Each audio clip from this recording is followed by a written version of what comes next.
మెదక్ జిల్లా వెల్దుర్తి మండల వ్యాప్తంగా వేసవి సెలవుల అనంతరం పాఠశాలలు పునఃప్రారంభమయ్యాయి. బుధవారం నుంచి ప్రారంభమైన ప్రభుత్వ, ప్రైవేటు పాఠశాలలో విద్యార్థుల సంఖ్య భారీగా తగ్గింది. ప్రభుత్వ ఉన్నత పాఠశాలలో 650 మంది విద్యార్థులకు గాను కేవలం 150 మంది విద్యార్థులు మాత్రమే మొదటి రోజు హాజరయ్యారు. ప్రభుత్వ పాఠశాలలో బలోపేతం కోసం బడిబాట కార్యక్రమం బడి ఏడు పిల్లలను బడిలో చేర్పించేందుకు కృషి చేస్తున్నామని పాఠశాల ప్రధానోపాధ్యాయులు సాంబయ్య తెలిపారు.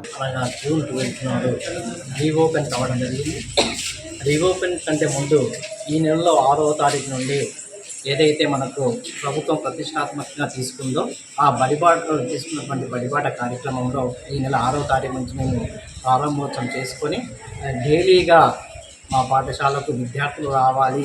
మా ప్రభుత్వం ఏమేమి ఇస్తుంది విద్యార్థులకు వసతులు, ఉచిత పాఠ్యపుస్తకాలు కావచ్చు, తర్వాత ముఖ్య పాఠ్యపుస్తకాలు మనకి ఇచ్చేటువంటి నోట్బుక్స్, తర్వాత యూనిఫామ్స్, 2 జతల యూనిఫామ్స్, ఏదైతే మధ్యాహ్న భోజనం ఉందో తర్వాత మధ్యాహ్న భోజనంతో పాటు మన రాగి జావా, తర్వాత ఉదయం పూట టిఫిన్స్ కూడా ఇవ్వడం జరుగుతుంది.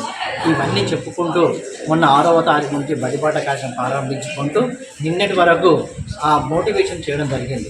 ఆ మోటివేషన్లో భాగంగానే ఈరోజు మనము ఏదైతే రీఓపెన్ చేసినామో ఆ రీఓపెన్లో భాగంగా దాదాపు 24 మంది కొత్తగా 6వ తారీఖులో జాయిన్ కావడం జరిగింది. ఈరోజు పాఠశాలలు పునఃప్రారంభమవుతున్నాయి. అన్ని పాఠశాలల లోపల ప్రాథమికోన్నత ఉన్నత పాఠశాలల లోపల సందర్శన ప్రజలందరూ కూడా హాజరవడం జరిగింది. ఈరోజే పిల్లలకు టెక్స్ట్ బుక్స్ అందజేస్తున్నాం.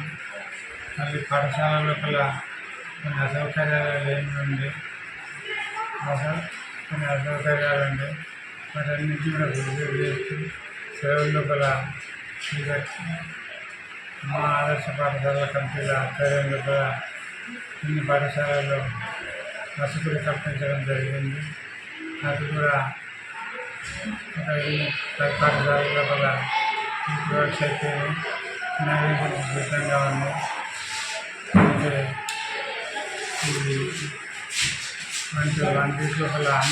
మరిన్ని అప్డేట్స్ కోసం మా ఛానల్ని సబ్స్క్రైబ్ చేయండి.